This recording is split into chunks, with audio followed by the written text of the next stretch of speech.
Lusot na sa Kamara ang 5.7 trillion pesos na national budget para sa taong 2024. Naipasa ito sa ikalawa at ikatlong pagbasa sa loob lamang ng isang araw matapos itong i-certify as urgent o ipamadali ng Pangulong Bongbong Marcos Jr.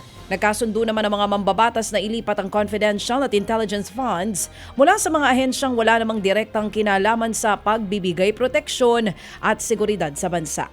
Kabilang ang hiling na 650 million confidential funds ng OVP at DepEd sa mga ire-realign ng Kamara para ibigay sa mga ahensyang nakatutok sa banta ng West Philippine Sea. Dumipensa naman ang sponsor ng budget ng OVP na si Davao de Oro Representative Maria Carmen Zamora. Is not solely for the West Philippine Sea, and other use of confidential fund is that limited to West Philippine Sea, but also includes surveillance and monitoring that is affecting the national security. Mr. Speaker, nag-i-insist pa rin ang OVP na dapat bigyan po sila. Mr. Speaker, meron po bang mga libreng sakay na gagawin natin sa West Philippine Sea o sa mga contested na mga isla? Tingin po natin, Mr. Speaker, wala naman eh.